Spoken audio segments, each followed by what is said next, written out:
हिंदुस्तान जिंदाबाद हिंदुस्तान जिंदाबाद हिंदुस्तान जिंदाबाद पाकिस्तान जिंदाबाद हिंदुस्तान जिंदाबाद हिंदुस्तान जिंदाबाद हिंदुस्तान जिंदाबाद Hindustan Pakistan Indian army Indian army Indian army Hindustan जिंदाबाद हिंदुस्तान जिंदाबाद पाकिस्तान पाकिस्तान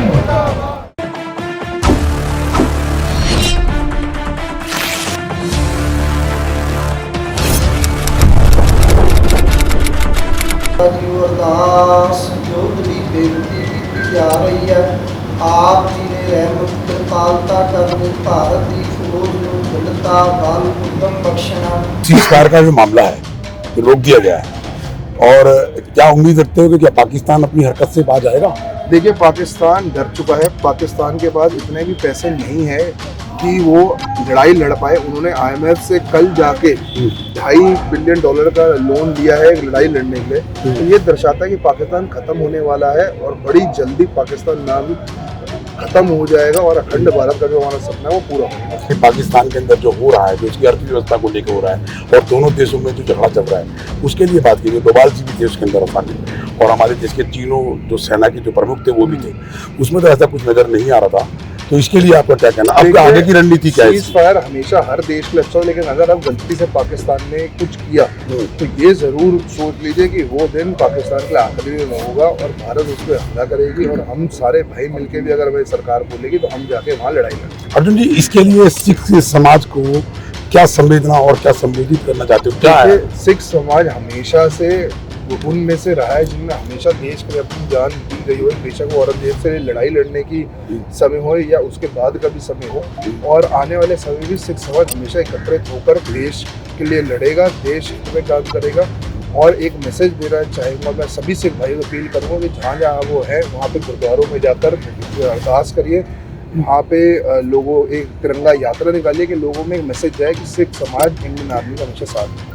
तो देखिए, मैं बाला साहेब गुरुद्वारे में खड़ा हुआ हूँ और बाला साहेब गुरुद्वारे के अंदर क्षेत्रीय विधायक श्री तरविंदर सिंह मारवा जी के सपुत्र अर्जुन मारवा जी आए और उन्होंने ये कहा कि अभी सीज़फायर हुआ है, सीज़फायर को लेके ये जो युद्ध रोका गया है, रुक गया है और युद्ध तो रुक गया है, लेकिन अभी उन्होंने कहा कि अगर इस तरीके की हरकत पाकिस्तान ने दोबारा से की तो अभी भारत चुप रहने वाला नहीं है। जरूरत पड़ी देश को तो सिख पंथ इसके लिए तैयार है, उनके बॉर्डरों में घुस के, उनके मुल्क में घुस के उनके साथ लड़ाई लड़ेगी। मैं इंस्पेक्शन मीडिया ग्रुप से ब्रजभूषण, जय हिंद, जय भारत, वंदे मातरम। मारवा साहब ने, अर्जुन मारवा साहब ने गुरुद्वारा बाला साहब में अरदास की इंडियन आर्मी के लिए और मोदी जी के लिए, जिन्होंने इतने बढ़िया स्टेप उठाए देश के लिए कि पाकिस्तान को चने चबा दिए, पाकिस्तान को मजबूर होना पड़ा सारे देशों के पास, अमेरिका के पास कि हम मारेंगे।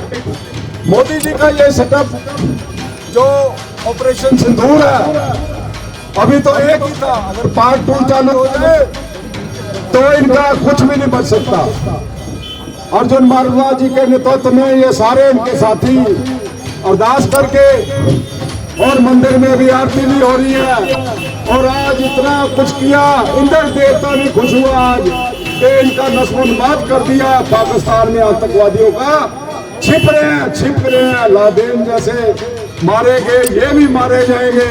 आज हम सभी लोगों ने मिलकर गुरुद्वारे में पहले अरदास की और ये प्रार्थना की कि जो लोग, जो हमारे आर्मी में भाई लड़ाई लड़ रहे हैं, उनको लंबी जिंदगी दे और साथ में साथ और साहस दे कि वो दुश्मन को मारे। पाकिस्तान इतना मजबूर हो गया कि हमारे गुरुद्वारे और मंदिरों के अंदर उसने हमला करने का सोचा। अमृतसर में ड्रोन भेजे, उसने कई मंदिरों में ड्रोन भेजे और हमारे जो S-400 जो एंटी एयरक्राफ्ट मिसाइल थे उन्होंने वो ड्रोन उड़ाई। मैं आज यहाँ से पाकिस्तान को ये बोल रहा हूँ कि अगर ये सीज फायर उन्होंने वॉयलेट किया या हमारी भारत के ऊपर एक भी गोली चलाई तो इस बारी सिर्फ ये 3 दिन का युद्ध नहीं होगा, हम आक्रमण कर पूरा पाकिस्तान लेकर बैठेंगे।